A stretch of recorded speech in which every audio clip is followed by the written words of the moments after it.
2023-24లో excise ద్వారా ఈ రాష్ట్రానికి ప్రతిపాదించిన బడ్జెట్ ఆదాయం 19,884 కోట్లు. 19,884 కోట్లు.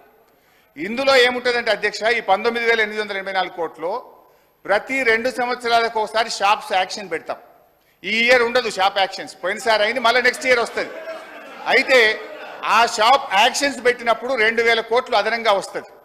అయితే ఈసారి ఆదాయం లేకపోయినా గౌరవనీయులైన భట్టి గారు ఎక్సైజ్ ట్యాక్స్ మీద వచ్చే ఆదాయం ఎంత 25,617 కోట్లు పెట్టారు.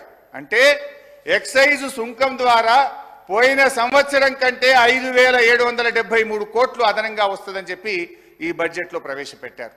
అంతేకాదు వ్యాట్ బై ఎక్సైజ్, వ్యాట్ రూపంలో మరో 2,760 కోట్లు ఎక్సైజ్ మీద ఆదాయం ఎక్కువ వస్తుందని పెట్టారు.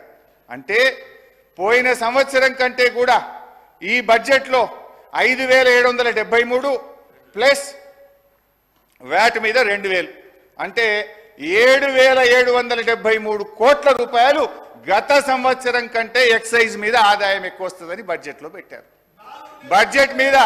బడ్జెట్ మీద మొత్తం ఆదాయం ఎంత ఆశిస్తుంది తెలుసా అధ్యక్ష? ఈ ప్రభుత్వం ఎక్సైజ్ అండ్ వ్యాట్ కలిపి 42,000 కోట్ల 49 రూపాయలు ఎక్సైజ్ రూపంలో ఆదాయం సంపాదిస్తామని బడ్జెట్లో గౌరవ ఆర్థిక మంత్రి పెట్టారు.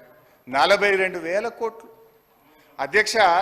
అంటే గతంలో ఇదే భట్టి గారు ఇదే అసెంబ్లీలో మాట్లాడారు.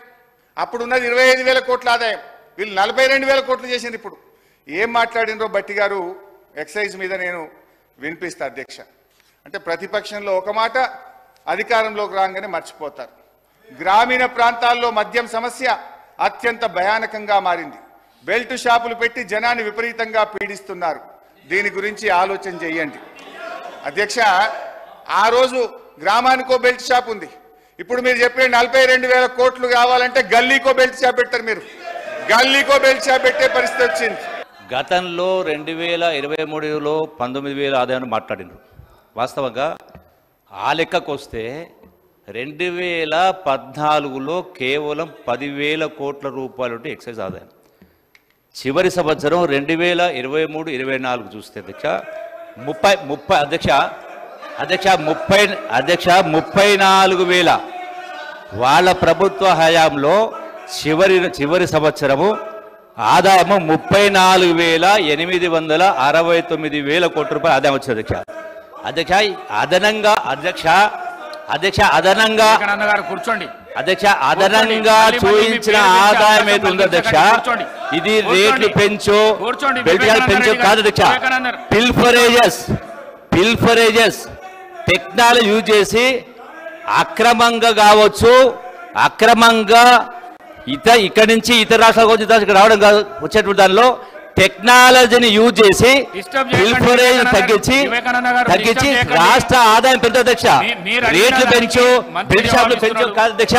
ఈ వాస్తవాన్ని గ్రహించాలని కోరుతా ఉన్నా అధ్యక్ష.